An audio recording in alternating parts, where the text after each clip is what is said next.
有冇諗過，如果你坐喺一架好多人嘅巴士上邊，旁邊嗰個乘客突然間消失咗，仲要係無影無蹤，或者係一架嘅地鐵突然間連埋所有嘅乘客喺隧道入邊消失咗喺黑暗嘅入邊，而呢啲都係真實發生過嘅事件，佢哋喺我哋嘅眼前邊突然間就無啦啦消失咗啦。世界各地同類嘅事件曾經發生過幾次，究竟係都市傳說啦，定係背後有一啲我哋解唔開嘅謎呢？大家好，我係啫喱頻道嘅阿威，今集日常不尋常，我哋就一齊睇下3宗直到而家都解釋唔到嘅神秘失蹤之謎。多謝大家睇我哋嘅節目。如果你係第一次睇我哋係以不同嘅角度去分析，究竟日常發生嘅事係尋唔尋常。歡迎你同我哋一齊做一個社會實驗。記得訂閱我哋頻道，撳埋個鐘仔，下次就可以通知你最新嘅節目。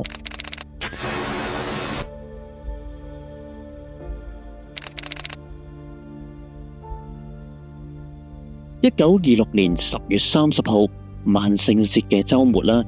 喺美國嘅俄勒岡州泰格特，75歲嘅馬文克格克離開咗屋企，準備乘搭巴士前往10英里外嘅波特蘭。佢係想去見佢個女西德利，而西德利呢係波特蘭克里福特酒店嘅經理。嗰日克拉克呢着住深色嘅西裝，因為佢呢右半身輕度癱瘓嘅關係啦，而步伐呢有啲吉下吉下嘅，甚至呢係佢嘅右手呢都係冇辦法靈活咁用力嘅。佢係需要撐住拐杖，一步一步咁去行嘅。大約下午1點鐘左右啦，佢就坐上咗架巴士，車程呢大約係30分鐘，但係從此佢就人間蒸發咗啦。30分鐘之後呢，佢呢並冇出現到喺佢嘅女嗰間酒店嗰度啦。嗰一晚，西德利呢就聯絡翻屋企人啦，就話爸爸本身呢今日呢係會嚟探我嘅。但到而家呢，仍然係音訊全無。根據當地嘅報紙報道啦，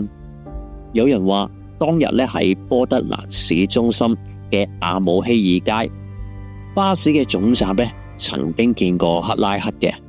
但係唔知點解佢突然間就好似人間蒸發咗一樣，再冇人見到佢嘅影蹤。馬文克拉克呢，並非係一個普通嘅老人家。佢喺1852年出生喺愛荷華州嘅瑪麗罕縣，父母呢係嚟自紐約。由於本身佢係一個大學生，佢嘅學識呢係非常豐富嘅。佢同太太瑪麗呢有4個嘅仔女。1910年左右呢搬到咗俄勒岡州，自此呢就喺泰格德呢定居咗15年，過住一啲平靜嘅鄉村生活。佢呢曾經擔任過林頓鎮嘅警長啦，熟悉當地一帶嘅地形。識佢嘅人呢都形容佢同太太嘅婚姻呢非常之美滿，生活又穩定，冇明顯嘅經濟或者係家庭嘅糾紛。但係最離奇嘅係克拉克呢一次嘅探訪呢，事前呢係冇講過俾西德利聽嘅。佢呢身上呢仲帶住好少嘅現金，而且呢係冇身份證明文件或者係啲行李。直到11月9號，瑪麗呢收到一張嚟自華盛頓州貝尼亞姆嘅明信片，據稱呢由克拉克呢寄出，但明信片入邊嘅內容呢似乎係非常之九唔搭八、語無倫次嘅，好似係佢精神狀況唔係咁好嘅情況之下寫嘅。警方呢隨即派人去貝尼亞姆當地呢2間嘅酒店，問下11月2號或者係3號啦，有冇見過一個類似克拉克嘅老人家呢？但係可惜去到呢都唔係有太多人呢話確切呢見到有一個類似嘅人嘅。咁究竟點解克拉克呢會出現喺200英里外嘅貝尼亞姆？呢一張嘅明信片究竟呢係咪克拉克本人寄嘅呢？克拉克失蹤咗之後啦，當地嘅警方迅速展開咗行動。西德利呢懸賞$100 折合今日嘅價錢呢，大概係$1300度啦，去揾佢嘅爸爸。而警方呢，喺太平洋西北地區呢，發出咗通報，特別提到呢，佢嘅行動唔係太方便呢一個特徵，但係呢，仍然係冇任何嘅收穫嘅。搜救隊呢，調查沿途嘅醫院啊、旅館啊、森林啊，甚至係附近嘅山區，但係依然呢係一無所獲。雖然呢，佢哋係搏命咁去搜尋啦，但係隨住時間嘅流逝，希望呢逐漸破滅。直到1986年5月10號，有一個伐木工人喺波德蘭同埋泰格德之間一個偏僻嘅林區，發現咗一具呢幾乎完整嘅骸骨。旁邊呢有一啲1888年嘅硬幣啦，有一隻陀錶啦，有一對嘅皮鞋，同埋有一支38口徑嘅左輪手槍，同埋一粒用過嘅子彈殼，仲有一把雕刻住 DMP 嘅刀仔，同埋4個某一個酒館嘅代幣。法醫呢經過檢查，發覺骸骨呢係屬於35至55歲嘅男性，頭骨呢有一個明顯嘅子彈窿，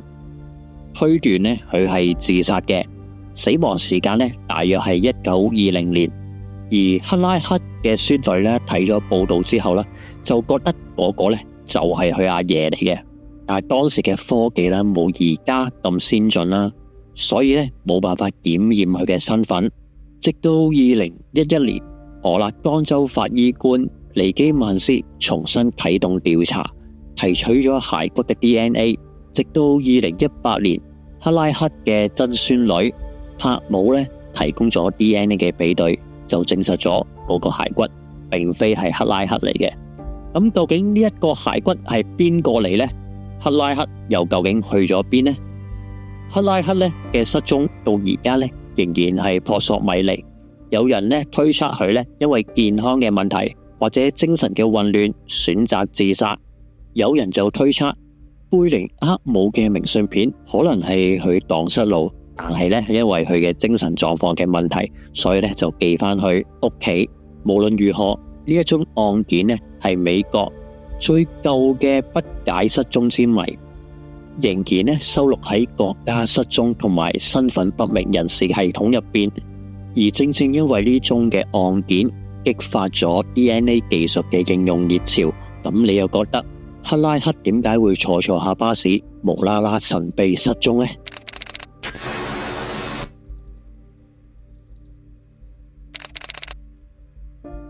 ？1949年嘅日本係一個充滿混亂又矛盾嘅時代。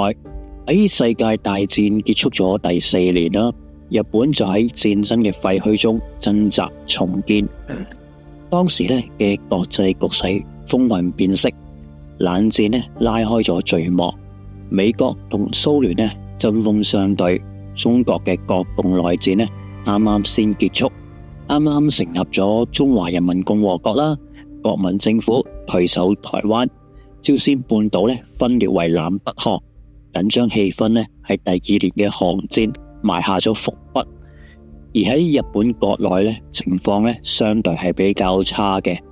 數百萬嘅日本人啦喺滿洲、台灣、朝鮮、南洋等等嘅殖民地遣返回國，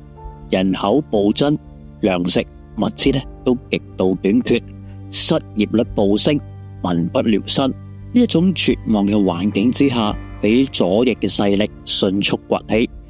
日本嘅共產黨同埋左翼嘅工會呢，捉住呢一個民眾嘅不滿，號召反抗美國主導嘅抗日民軍總司令部，亦即係 GHQ。佢嘅對手就係親美嘅右翼政府啦。社會呢相對撕裂，左派同埋右派激烈嘅對抗，街頭嘅抗爭此起彼落。就喺呢個咁動盪嘅背景之下，1949年嘅6月，日本國有鐵道簡稱國鐵呢正式成立，佢負責重建被戰爭摧毀嘅鐵道系統。但係國鐵一開始嘅時候就背負咗好沉重嘅包袱，佢吸收咗大量由殖民地返國家嘅鐵道嘅專業人員，例如係南滿洲鐵道嘅7萬多名嘅員工，導致人力過剩，財務嘅赤字越滾越大。呢個時候，頭先所提到嘅 GHQ 咧就下令國鐵要裁員7萬多人，令到工會咧更加係怒火中燒，抗議咧一觸即發。國鐵咧成為呢一場政治風暴嘅核心，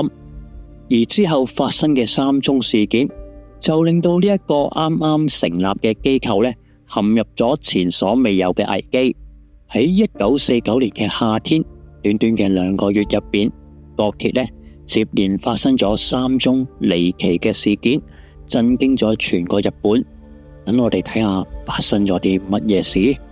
1949年7月5號，國鐵嘅首任總裁下山定則啦，喺東京嘅屋企出發，準備咧前往國鐵總部返工。佢係一位鐵道嘅專家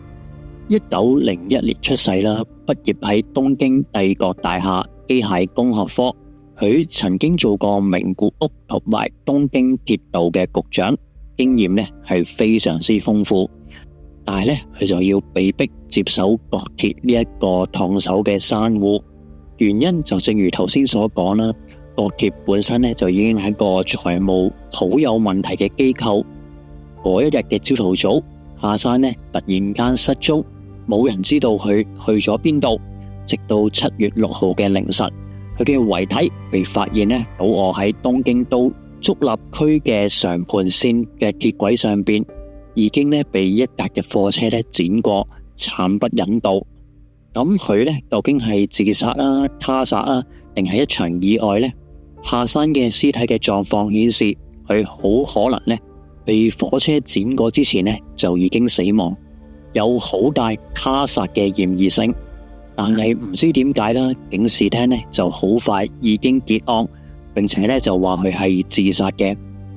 咁樣嘅決定令到民眾議論紛紛。一個位高權重嘅國鐵總裁，點解咧會選擇喺鐵軌上邊結束生命嘅呢？如果係他殺，兇手咧又係邊個呢？動機又係啲乜嘢呢？呢場事件後人稱為下山事件。直到10日之後，亦即係7月15號，第2宗嘅事件開始發生啦。嗰一晚，一架咧停喺國鐵三鷹電車區嘅63系電車，突然喺冇人駕駛嘅情況之下，以60公里嘅時速衝出車庫，穿過三鷹車站，然後脫軌。架車咧撞入咗旁邊嘅商店街，事故咧造成6個人嘅死亡，20多人嘅受傷。調查發現呢一個咧並非係一個意外，而係一場人為嘅事件。但問題係電車點解咧會自行啟動？兇手咧又係邊個？呢一宗嘅事件，社會嘅恐慌加劇，矛頭咧開始指向左翼嘅工會。而呢宗嘅事件，後人咧又會稱為三鷹事件。到咗8月17號嘅凌晨，一架由青森開往東京上野嘅夜班車啦，喺福島市松川縣附近突然間脫軌翻側，車入邊嘅3個職員咧死亡。警方趕到現場嘅時候，發現路軌上邊嘅釘咧俾人掹咗去，但係要知道嗰支咧唔係普普通通嘅釘，每一支釘咧重達1噸，長咧25公尺，路軌咧更加俾人動過手腳去搬喐過嘅。呢一個嘅動作係需要好多人力去做嘅，顯然呢個係精心策劃嘅破壞行為，但係到最後仍然係揾唔到嗰批嘅兇手。呢件事呢，後人會稱為松川事件。呢3宗嘅事件接連發生，日本社會陷入咗恐慌，國鐵呢成為風暴嘅核心，而左翼工會同埋日本嘅共產黨被懷疑就係幕後黑手啦。好多工會嘅成員被逮捕，但係調查之後呢，因為根本就冇證據，所以呢就成為咗懸案。呢3宗事件入邊，下山事件呢，無疑係最神秘、最關鍵嘅一宗啦。佢嘅影響唔單止係一件刑事嘅案件啦，甚至呢認為扭轉咗日本政治嘅走向。喺2005年，日本作家柴田哲孝出版咗《下山事件：最後的證言》，為呢一宗嘅懸案揭開咗新嘅視角。柴田意外發現自己嘅爺爺柴田運係一個前滿鐵嘅職員，曾經參加咗日軍喺中國嘅諜報活動，而佢竟然同下山事件有關，甚至被懷疑過係兇手嘅其中一個，令到柴田節孝非常之震驚。於是佢就花咗10幾年嘅時間走訪當事人，搜集資料，試圖還原真相。柴田嘅書揭示咗下山事件背後複雜嘅脈絡。原來呢個唔係單純嘅謀殺，而係牽涉多方勢力。首先係滿鐵嘅人物啦。喺戰爭之前，南滿洲鐵路公司聘用咗7萬名嘅日本人，而呢啲人返去日本之後唔少進入咗國鐵或者係相關嘅機構，例如係神秘嘅亞細亞產業公司。柴田嘅爺爺就喺呢一間嘅公司去工作嘅，而呢間公司似乎涉及一啲走私同埋情報嘅活動，甚至可能同下山嘅死係有關係嘅。其次GHQ 嘅內部鬥爭，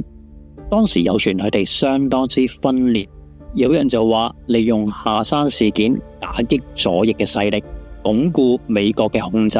亦有人係反對嘅。柴田發現事件可能牽涉更廣嘅國際背景，例如係朝鮮、蘇聯，甚至係退守咗台灣嘅國民黨政府。書入邊提到一個叫海烈號嘅走私案件，如果呢一筆嘅資金成功流入咗台灣嘅話，可能就會改變咗歷史嘅走向。柴田引述亞細亞產業嘅總帥矢板月嘅一句說話：下山事件嘅發生係一個結果論，只係了解當時世界局勢同埋日本嘅處境，就會明白點解佢會被殺噶啦。1949年嘅日本正企喺一個冷戰嘅十字路口入邊，左翼嘅勢力威脅住美國嘅控制，而下山嘅裁員政策就令佢成為咗眾矢之的。佢嘅死好似就為時代巨輪下犧牲嘅一隻棋子。呢3宗嘅事件改變咗日本嘅命運，佢哋被導向係左翼工會所策劃嘅事件，導致共產黨同埋工會嘅勢力被大規模嘅打壓，親美嘅右翼政府乘機穩固咗執政嘅權力。日本成為冷戰中美國嘅堅定盟友。喺1950年韓戰爆發之後，日本作為美國後勤嘅基地，經濟快速咁復甦，能夠喺19年之後就可以舉辦東京奧運。1971年 GDP 超越咗德國，成為世界第2大經濟體。下山事件嘅發生，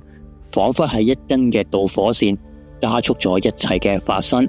柴田節孝嘅調查雖然冇明確指控邊一個就係兇手，但係佢提供咗證據，俾我哋睇到一個更大嘅藍圖。下山嘅死並不是一件孤立嘅事件，而係冷戰、國家重建同埋日本內部矛盾嘅一個縮影。佢嘅書出版之後，引發咗新一輪嘅討論。但係即使係咁，過咗咁耐，有好多證人同埋證據已經消失咗啦。正如某個事件嘅人物話齋，其實真相你揾到又點啫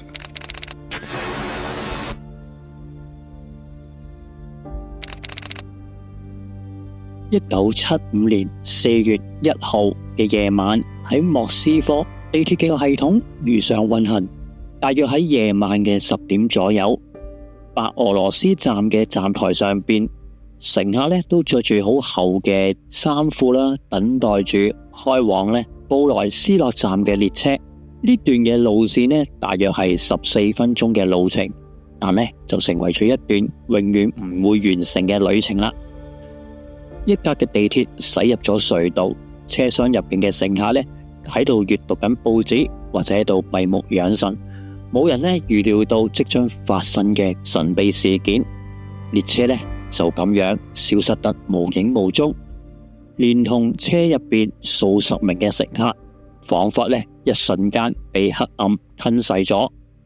當局咧接到報告之後咧，立即封鎖咗整條嘅鐵路，動員內務部、地鐵管理嘅人員、警察同埋軍方，展開咗地毯式嘅搜查。佢哋搜索咗每一寸嘅隧道，即使係咁，佢哋仍然揾唔到線索，冇列車嘅殘骸，冇乘客嘅遺物，甚至連監視嘅系統都冇發生異常嘅記錄。呢一格嘅地鐵仿佛就係無啦啦消失咗一樣。莫斯科地鐵喺1935年開通，係蘇聯嘅一個驕傲，號稱人民嘅地下宮殿。站台以大理石去裝飾，吊燈非常之閃麗，壁畫雕塑充滿斯大林時代宏偉嘅氣勢。呢一座地鐵唔單止係一個交通嘅工具，更加籠罩住神秘嘅色彩。有傳話蘇聯嘅政府建造咗秘密嘅地鐵系統，專提供俾克里姆林宮、聯邦安全局同埋機場之間作緊急嘅撤離。呢一條嘅隧道係距離地面深達200米，比普通嘅地鐵更加深，但係就從來冇披露俾市民知道。1975年正值喺冷戰嘅高峰，蘇聯對資訊嘅嚴格控制，令到一切嘅情報都可能被掩蓋住。據講，當晚白俄羅斯站嘅乘客曾經目睹過列車入站嘅時候，佢嘅車頭燈係異常咁去閃爍嘅，好似電力不足咁樣啦。其中一個地鐵嘅員工更加報告聽到隧道入邊嘅深處傳來低沉嘅機械聲，但係就冇辦法確定來源。雖然官方記錄對呢一宗嘅事件隻字不提，但莫斯科嘅市民間接流傳咗呢一個嘅都市傳說。